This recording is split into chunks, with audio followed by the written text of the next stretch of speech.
Jai Hind friends, welcome back to my YouTube channel Bhimya Today हम discuss about nursing management of the patient within respiratory problems।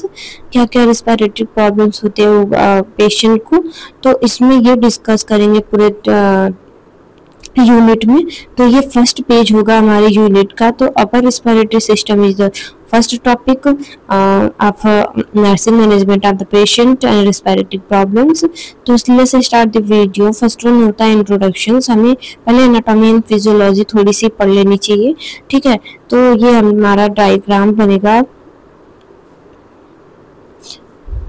ठीक है। तो ये हो गया हमारा नेजल कैविटी, ठीक है। ये यहाँ पे होता है नेजल सेप्टम्स जो पैसेज होते हैं, ठीक है, अंदर जाके, जहाँ पे क्या होता है कि हमें सर्दी व कोल्ड कफ वगैरह हुआ रहता है तो नेजल जाम हो जाते हैं, ठीक है। तो वो नेजल पैसेज जो होता है वहाँ पे म्यूकस वगस का फॉर्मेशन हो जाता है, ये सब होते हैं वहाँ पे, ठीक है। तो यहाँ पे हो गया हमारा यहाँ पे जो हो गया कि प्रेजेंट होता है एपिग्लोटिक्स नेजल पासवे। फिर जो होता है कि हमारा नोज के साइड्स, ये हमारा नोज हो गया, ठीक है, ये हमारा आई हो गया, ठीक है। यहाँ पे क्या होता है साइड प्रेजेंट होते हैं, साइनस प्रेजेंट होते हैं, ठीक है। यहाँ पे अगर इन्फ्लेमेशन हो गया तो उसको साइनोसाइटिस कहते हैं। फिर उसके बाद क्या प्रेजेंट हो गया, यहाँ पे फेरिंग्स प्रेजेंट हो गया, उसके नीचे होता है लैरिंग्स, ठीक है, इतना तो पता है। फिर उसके बाद क्या होता है कि लैरिंग्स के बाद हमारा जो होता है कि यहाँ पे लैरिंग्स को ही वाइस बॉक्स बोलते हैं। उसके बाद क्या होता है कि एपिग्लोटिक्स होता है। एपिग्लोटिक्स क्या करता है कि हमारे ईसोफेगस, नीचे ईसोफेगस, ऊपर होता है ट्रैकिया, ठीक है। ये ईसोफेगस को और ट्रैकिया को सेपरेट करने में हेल्प करता है। एंड ईसोफेगस क्या होता है कि भोजन को या बोल सकते हैं फूड को ट्रांसमिट करता है स्टमक तक, ठीक है, माउथ टू स्टमक। और जो होता है ट्रैकिया क्या होता है कि जो एयर वे है वो क्या करती है कि लंग्स तक लेके जाती है एंड लंग्स से जो भी CO2 है उसको बाहर निकालती है, O2 को लेती है, इनहेल एक्सहेल का प्रोसेस चलता है, ठीक है। ये ब्रीथिंग पैटर्न को मेंटेन करके रखती है। हमारे लंग्स में जो ऑक्सीजन की लेवल्स होती है उसको मेंटेन करके रखती है। हमें ऑक्सीजन नहीं रहेगा तो हम लिव इन नहीं कर पाएंगे, ठीक है। तो ये हो गया हमारा अपर रिस्पिरेटरी सिस्टम, ठीक है। अब लोअर रिस्पिरेटरी सिस्टम की तरफ चलते हैं, ठीक है। थोड़ा सा उसमें भी एनाटॉमी एंड फिजियोलॉजी देख लें, ठीक है। तो ये हमारा हो गया कि ट्रैकिया हो गया, ये हमारे लंग्स हो गए, 2 लंग्स होते हैं, ठीक है। इसमें क्या हो गया कि छोटे छोटे अभी लॉब्स बनाएंगे, ठीक है। लगभग क्या होता है कि जो हमारा ट्रकिया होता है वो 560 ग्राम्स के ऐसे कुछ होते हैं, ठीक है। वो लगभग एग्जैक्ट अभी चेंज हुआ होगा तो मुझे नहीं पता, अभी नेक्स्ट वाले में हम डिस्कस कर लेंगे इसके बारे में, ठीक है।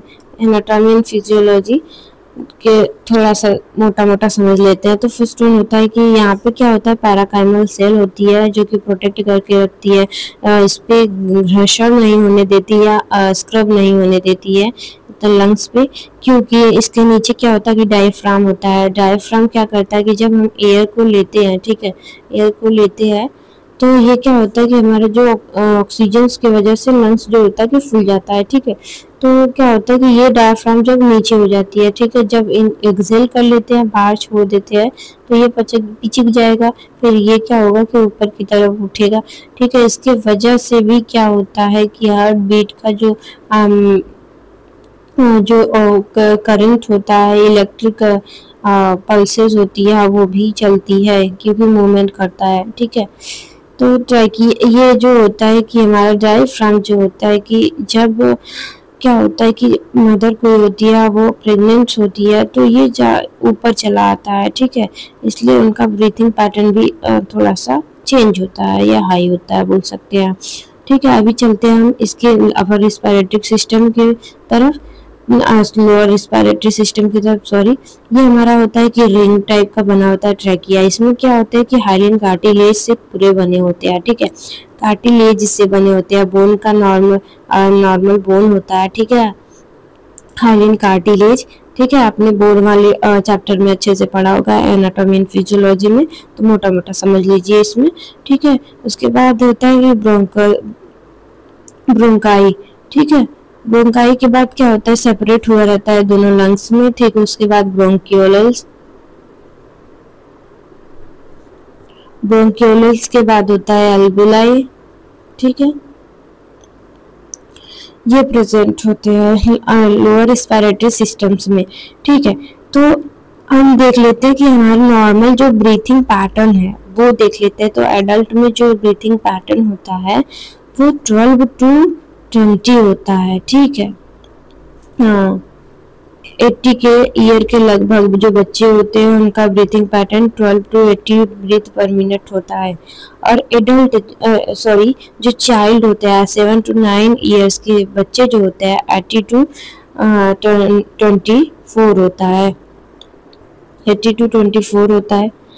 एंड जो होते हैं कि ओल्ड चाइल्ड्स होते हैं जैसे कि 10 to 13 ईयर्स के बच्चे जो होते हैं उनका जो ब्रीथिंग पैटर्न होता है 16 to 20 होता है, ठीक है। और जो इन्फेंट होते हैं, जो पैदा हुए हैं बच्चे लगभग 0 से 2-3 साल तक, ठीक है। तो इन्फेंट समझ लीजिए तो 13 to 16 ब्रीथ पर मिनट होता है। जितने छोटे रहेंगे उतने ही ज़्यादा ब्रीथिंग पैटर्न होगी उनकी, ठीक है। तो नेक्स्ट देख लेते हैं इंट्रोडक्शंस के बारे में। हम तब स्टार्ट करते हैं। तो क्या होता है कि हमने क्या पढ़ने हैं, अपर रिस्पिरेटरी सिस्टम्स के इन्फेक्शंस हुआ है वही पढ़ने हैं कि अपर रिस्पिरेटरी सिस्टम्स के जितने पार्ट्स में इन्फेक्शंस हो जाना या इन्फ्लामेशंस हो जाना उसे उसके नेम के अकॉर्डिंग, जैसे कि लारिंग्स पे इन्फेक्शंस हो गया, लारिंजाइटिस वगैरह हो गया, ठीक है। तो उसके रिगार्डिंग उसमें अंदर पढ़ने हैं, ठीक है। इंट्रोडक्शन देख लेते हैं। Upper respiratory system track infection to infection that affect the upper respiratory system, ठीक है। अपर रिस्पिरेटरी सिस्टम इन्फेक्शन जो है वो कहाँ अकर करता है, तो अपर रिस्पिरेटरी सिस्टम जितने पार्ट हमने बताया अपर रिस्पिरेटरी सिस्टम के, नेजल कैविटी, नेजल्स हो गया, फेरिंग्स हो गया, लारिंग्स हो गया, ठीक है। और उसके बाद साइनस हो गया, नेजल पाथवे हो गया या बोल से पैसेज हो गया, तो उसमें क्या होगा कि इन्फेक्शंस हो जाएंगे, उसी को कहते हैं अपर रिस्पिरेटरी सिस्टम इन्फेक्शंस या tract infections with in including by nasal, throat, जैसे नजल हो गए, थ्रोट हो गए, ठीक है। हमारे नेजल्स हो गए, nasal, throat, sinus and larynx, epiglottis. एक बात बताए, क्या होता है कि किसी भी चीज में अगर इन्फ्लामेशन इन्फेक्शंस हो रहे हैं, जैसे कि साइनस हो गया, ठीक है, साइनस में इन्फ्लेमेशन इन्फेक्शंस हो गया, अभी हमने बताया साइनस कहाँ प्रेजेंट होता है, तो उसको साइनोसाइटिस कहेंगे। जिसके नेम के पीछे आइटिस लग गया तो इसमें क्या होता है कि इन्फ्लेमेशन या इन्फेक्शंस हुए रहेंगे, ठीक है। लैरिंग्स में जैसे लैरिंगोजाइटिस हो गया, एपिग्लोटिक्स हो गए, ठीक है। तो कॉमन कोल्ड हो गया। तो कॉमन कोल्ड क्या होता है कि हमारा नजल से जो होता है वो वहाँ पे म्यूकस का फॉर्मेशन हो जाता है, नॉर्मल कोल्ड, रनिंग नोज होने लगते हैं, नहीं होता तो सूखी खांसी आने लगती है, ठीक है, काफी वगैरह होते हैं। तो उसको हम देख रहे हैं आगे। फिर कॉजेज क्या करते हैं, ठीक है, इन्फ्लामेशन इन्फेक्शंस हो रहे हैं इन पार्ट में, तो कॉजेज क्या क्या करेंगे, they illness infections causes by the virus, bacteria, microorganism, ठीक है। हमें क्या कॉज कर रहे हैं कि इन्फेक्शंस हो जा रहा है, तो वायरसेस, इस इन्वायरमेंट के वायरसेस हो गए, बैक्टीरिया वगैरह हो गए, किसी का ड्रॉपलेट के थ्रू क्या होता है कि हमें जैसे कि हम हॉस्पिटल्स में ड्यूटी वगैरह कर रहे हैं, नॉर्मल सबको हो सकता है, ठीक है, हमें ठंडा कोल्ड पानी पी लिए हैं, या बोल सकते हैं कि नॉर्मली हम ड्रॉपलेट के थ्रू क्या होता है कि कोई जैसे कि कोई पेशेंट है, ठीक है, वो ड्रॉपलेट कर दिया उस खुले में, तो उसके थ्रू क्या होता है कि वो वहाँ से इन्वायरमेंट के थ्रू बैक्टीरिया, वायरसेस क्या होता है कि दूसरे क्या होते हैं स्पीसीज पे अटैक कर देते हैं, या बोल सकते हैं होस्ट पे अटैक करके वहाँ पे क्या होता है कि अपना ग्रो जो होता है कि अपना एरिया बनाने लगते हैं। तो क्या होता है कि जो माइक्रो ऑर्गेनिजम्स में आते हैं बैक्टीरिया, वायरसेस, फंगल, बैसिलस वगैरह सब कुछ उसी में आते हैं, ठीक है। तो वो सब क्या करते हैं कि हम किसी को टच कर दिए उसके थ्रू आ सकता है, ठीक है। किसी के सामने क्या होता है कि कोई पेशेंट है वो बीमार है, ठीक है, उसको कोल्ड कफ हुआ है, ठीक है, खांस देगा तो क्या होगा कि कफिंग कर देगा तो क्या होगा कि उसको भी फैलने के चांसेस होंगे, वह उस पर भी स्प्रेड होने के चांसेस होंगे। तो क्या होता है कि नेक्स्ट पैथोफिजियोलॉजी देख लेते तो कैसे फैलता कैसे है। जैसे कि कोई पेशेंट हो गया, ठीक है, उसे पेशेंट हो गया या बोल सकते होस्ट हो गया, इन्वायरमेंट में प्रेजेंट है, सॉरी ये पेशेंट हो गया, ठीक है, पेशेंट है, इन्वायरमेंट में बहुत सारे बैक्टीरिया प्रेजेंट होते हैं। जैसे कि ये कोई भी होस्ट मिलेगा उन्हें ब्लड मिलेगा, न्यूट्रिशंस मिलेगा, आहार मिलेगा, वहाँ रहने के लिए उनको सारा व्यवस्था मिलेगा किसी होस्ट में, तो वो जाके अपना ग्रो एंड अपना कॉलोनी बनाना स्टार्ट कर देंगे, ठीक है। ये हमारा इन्वायरमेंट हो गया। या तो कोई ऐसा व्यक्ति है जिन्हें बीमार है वो, ठीक है, वो कम्युनिकेबल डिजीज से सफ़र कर रहा है, तो क्या होगा कि वहाँ से ट्रांसमिट होगा, ठीक है।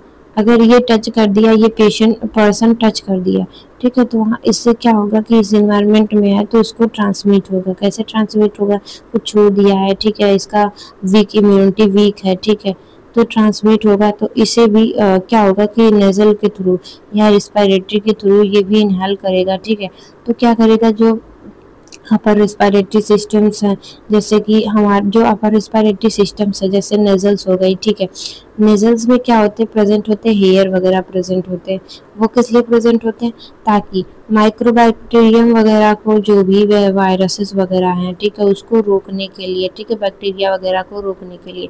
अगर हमारा नेजल कैविटी नहीं रोक पाता है, ठीक है, फिर उसके बाद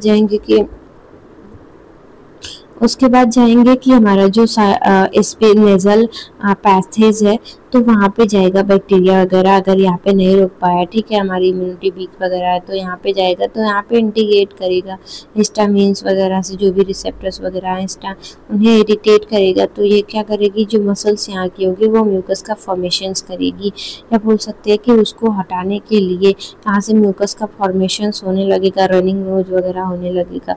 फिर भी ये बैक्टीरिया अपनी कॉलोनी वगैरह बनाती चली गई, या बोल सकते हैं ग्रोथ करता चला गया, ठीक है। तो यहाँ पे साइनस प्रेजेंट होता है, ठीक है, वहाँ पर भी जाके क्या करेंगी, इन्फेक्शंस, इन्फ्लेमेशंस फैला देंगी।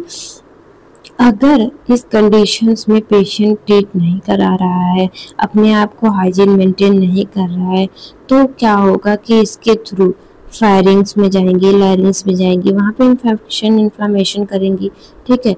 तो ऐसे ऐसे बीमारी बढ़ती जाएगी, ऐसे भी टीबी का कंडीशंस हो जाएगा, पेशेंट को क्रोनिक डिजीजेस वगैरह कॉज कर देंगी। यहाँ पे बैक्टीरिया वायरसेस अपना कॉलोनी बनाना स्टार्ट करेंगे, कॉलोनी बनाएंगी तो वो स्प्रेड होंगी, ठीक है, स्प्रेड होंगी अदर बॉडीज़ में, जैसे लंग्स वगैरह के थ्रू अदर बॉडी में स्प्रेड हो सकती है, ब्लड के थ्रू, ठीक है। तो अदर बॉडी में स्प्रेड होगी, क्या करेंगी कि वहाँ का जो हमारा भी इम्यूनिटी है लड़ने के लिए, यही थोड़ी ना वो करेंगी, ठीक है, हमारा एंटीबॉडी जो होता है, हमारी इम्यूनिटी जो होती है उससे फाइटिंग करेंगी। तो यहाँ पे क्या होगा कि स्वेलिंग्स हो जाएंगे, म्यूकस का फॉर्मेशन हो जाएगा, ब्लीडिंग भी, नोजल ब्लीडिंग्स वगैरह भी होना स्टार्ट हो जाती हैं, ठीक है। तो ये पैथोफिजियो रहा हमारा, ठीक है। ऐसे ही क्या होगा कि ये जो माइक्रो ऑर्गेनिजम्स होंगे ये आप पे हावी हो जाएंगे। अगर इम्यूनिटी हमने बना के नहीं रखा है, न्यूट्रिशंस मेंटेन करेंगे तो इम्यूनिटी अपने आप बन जाएंगी, ठीक है।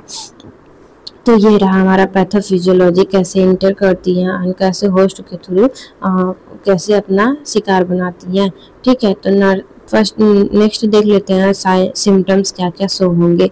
तो रनिंग नोज होगा, ठीक है, हमें नॉर्मल कॉल्ड कफ हो जाता है तो रनिंग नोज होते हैं, सोर थ्रोट, जो भी हमारा थ्रोट होगा सोर हो जाएगा, गड़ने लगता है, गला गड़ता है ना जब क्या होता है कि नॉर्मल हेडेक होगा, ठीक है, नॉर्मल ही कोल्ड कफ होता है तो नॉर्मली में भी थ्रोट गड़ता है, ठीक है, चुभता है जैसे कांटे की नुमा, तो ऐसा थ्रोट होता है, ठीक है। कफिंग होने स्टार्ट हो जाएंगे, जैसा कि बैक्टीरिया वगैरह जो होता है कि जहाँ पे इंडिकेट करेंगे वहाँ का म्यूकस जो होगा कि मेम्ब्रेन जो होंगी म्यूकस का फॉर्मेशन स्टार्ट कर देंगी, तो क्या होगा कफिंग वगैरह स्टार्ट हो जाएंगी। ठीक है, तो क्या होगा कि मीजिंग्स वगैरह होंगी। ठीक है, हेडेक्स वगैरह होगा, फटीक होगा, पेशेंट को ब्रीथिंग डिफ़िकल्टीज होगी अगर म्यूकस का फॉर्मेशंस हो गया है। ठीक है, ट्रैकिया के रास्ते हो गया है। ठीक है, लायरिंग्स फायरिंग्स में हो गया है। हमारा जो वॉइस वगैरह का पैटर्न है वो भी वॉइस ठीक से नहीं आएगा। ठीक है, तो ब्रीथिंग डिफ़िकल्टी इसलिए होगी कि यहाँ पे म्यूकस का फॉर्मेशंस हो जाएगा, तो नैरो हो जाएगा ये रास्ता, तो उसकी वजह से क्या होगा कि ब्रीथिंग पैटर्न जो होगा कि वो डिस्टर्ब होगा। एंड नॉर्मल इस ये इंडिकेट कर रहा है हमारी बॉडी को अफेक्ट कर रहा है, तो नॉर्मली क्या होता है कि हमारी बॉडी इंडिकेट करके ठीक है फीवर का फॉर्मेशंस होगा। ठीक है, नेक्स्ट देख लेते हैं। लास्ट स्लाइड है, टाइप्स कितने तरह के होते हैं या कहाँ कहाँ होता सकते हैं पर रिस्पिरेटरी इन्फेक्शंस। तो कॉमन कोल्ड्स होता है, साइनोसाइटिस होते हैं, साइनस में होगा तो साइनोसाइटिस हो गया। फेरिंग्स एंजाइटिस, अगर फेरिंग्स में इन्फ्लेमेशन इन्फेक्शंस हो गया तो फेरिंजाइटिस कहलाएगा। लैरिंजाइटिस, अगर लैरिंग्स में इन्फ्लेमेशन इन्फेक्शंस हो गया लैरिंजाइटिस कहलाएगा। तो इस कंडीशंस में क्रोनिक कंडीशंस है तो क्या क्या डायग्नोस्टिक करेंगे। तो फर्स्ट वन हम करते हैं कि पहले ही हम करते हैं स्वैब टेस्ट वगैरह करते हैं। ठीक है, जो रनिंग नोज है, जो वे फ्लूइड्स है उसका स्वैब वगैरह है, ठीक है, उसको टेस्ट करेंगे। ठीक है, कि नॉर्मल है कि क्रोनिक कंडीशंस में जा रहा है, बैक्टीरिया कहाँ तक स्प्रेड हुआ है, ये सब देखेंगे। ठीक है, नेक्स्ट वन होता है, लास्ट से चलते हैं। नेक्स्ट वन क्या चेक कर सकते हैं, अगर क्रोनिक कंडीशंस है तो स्पूटम टेस्ट करेंगे। स्पूटम टेस्ट में क्या करेगा, पता चलेगा कि कौन सी बेसिलाई है, किस प्रजाति की है, ये सब टेस्ट करेंगे। नेक्स्ट वन होता है कि lungs and pulmonary function test करेंगे।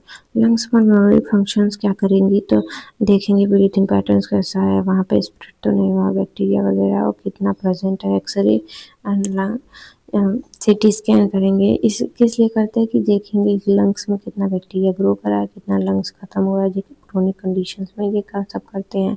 ठीक है, इसमें ट्रीटमेंट क्या करेंगे कि अगर नॉर्मल कॉमन कोल्ड है तो हिस्टामिन देंगे, एंटी हिस्टामिन। हिस्टामिन जो होता है कि एलर्जी की वजह से क्या होता है कि जो कोल्ड कफ होते हैं, ठीक है, उसके वजह से क्या होता है कि रनिंग नोज वगैरह होते हैं। ठीक है, तो हिस्टामिन में जैसे कि एसी क्लॉक वगैरह ये सब हो गए, तो ये सब प्रोवाइड करेंगे पेशेंट को। एंटी इन्फ्लामेटरी ड्रग देंगे। इन्फ्लामेशन जो हो रहा है, जो वहाँ का सेल्स वगैरह है वो देख कर जा रही है। ठीक है, इन्फ्लामेशन होगा, स्वेलिंग्स वगैरह होंगी, तो उसको रिड्यूस करने के लिए ये एंटी इन्फ्लामेटरी ड्रग देंगे।